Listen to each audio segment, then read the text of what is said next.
What's going on YouTube? Dylan here at TheByesRegret. Welcome back to my YouTube channel. Today, we are back for another GOAT deck profile. I know that the channel's been very absent of these in the passing months, obviously. The last one I did was the Strike Ninja deck profile. But we're back, and I have a fucking stack and a half of GOAT decks next to me that I want to get cranked out so I can upload them 3 times a week over the next couple of weeks, because the next couple of weeks I'll be kind of coupled with moving. So I'm trying to bulk record a lot of stuff. So I'm trying to get my GOAT done now so that tonight I can go to Speed Duel Locals and get a bunch of Speed Duel content. But yeah, to start off this whole chain of GOAT deck profiles, we're starting off with the King Dragoon deck. Now this is a deck that my buddy George kind of brought to light to me yesterday, and I had to pick the cards up for it because I was in his card shop. I was like, yeah, let me just pick these up while I'm here so I can crank out this deck profile. So the credit for this deck goes all to George. Obviously, I've made one change in the deck, just one little card choice. But yeah, the whole point of this deck is to summon this card, King Dragoon. Obviously, we're not just gonna Fusilier summon Fusilier Metamorphosis into this. We're actually playing cards like hard summon him, I guess hard, quote unquote. It's an easy route, but it's harder than Metamorphosis. But his effect is just as simple as your opponent cannot target dragons with card effects, and then once turn you can specialize dragon from your hand. So to make this card, we're playing 3 copies of the Hex Sealed Fusion, the Dark Hex Sealed Fusion. What this card is that if you it's a substitute monster, obviously. All the Hex Sealed Fusions are fusion substitute monsters. And then this one can actually fusion something by tributing the proper fusion materials for a dark fusion monster, which King Dragoon is. So the material that we play alongside it is Lord of D. Obviously, Lord of D, we're playing a shitload of dragons, so we're also playing Flute. So let me just, so playing flutes as well.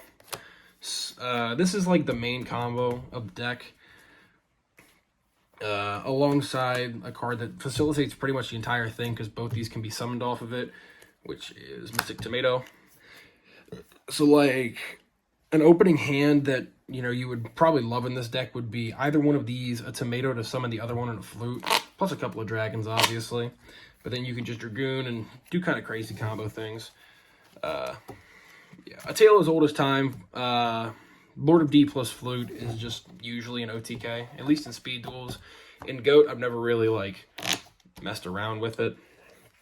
But then, for even more Dragon monsters that we're playing, like I said, tale as old as time. If you're playing Flute, you're playing Lord of D, you're playing Blue Eyes. 3,000 Peter. This card just can't be beat. You know what I mean?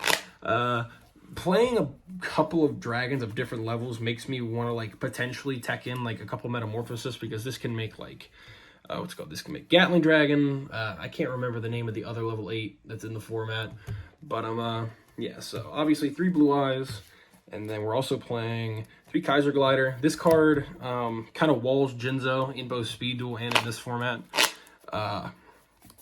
Just can't be destroyed by a monster that has the same attack. So if you summon it against a Jinzo, it's good. It's 100 over Chaos Sork. I think the only card that this card has a problem with is BLS in this format. But then if it's destroyed by battle and sent to the graveyard, or if it's destroyed and sent to the graveyard, target a monster on the field return to the hand. So you can just bounce your opponent's BLS, so they can't get the second attack. And then we're also playing. I'm running out of table room already. 3 level 6. This card's just unaffected by spell effects. So with Dragoon and Horus, shout out to the Horus Gate deck, long-time favorite of mine. But with Dragoon and Horus on the field, the only thing that can affect your Horus is spell effects. So it's pretty cool.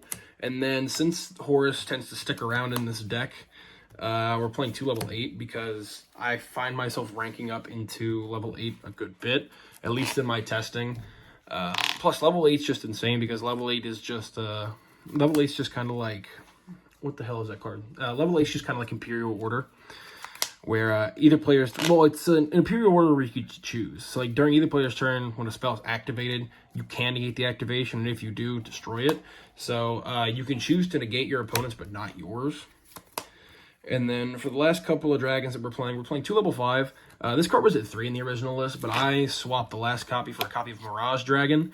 After playing a lot of Speed Duel with decks that had like Pitch Black Werewolf in it, this card is just Pitch Black Werewolf that can be summoned off of Flute. So you can't get Mirror Force, you can't get Saku'd. And then Armed Dragon level 5, you can send a monster from your hand to the graveyard, destroy a monster in your opponent's field with attack equal to or less than the sent monster's attack. I was going to play level 7 over Mirage Dragon, but I figured that it wasn't going to do enough to where I would, it would really matter. So then a couple of other little random monsters that we're playing in the deck to facilitate. Obviously, Morphing Jar, Cyber Jar. There's a lot of monsters in this deck, so if you can, resolve a Cyber Jar, draw a couple of monsters plus a Flute, you can pretty easily Lord Flute. You can pretty easily Lord Flute for like 2 dragons, or what's it called? Find Hexield and have Lord, or find Hexield Lord, especially on your turn, because then you can just Dragoon summon a dragon. And then we're also playing Cyberstein, because any deck that's revolving around the extra deck is going to be playing this card. And then we're also playing Sangan, because Sangan can summon, what's it called?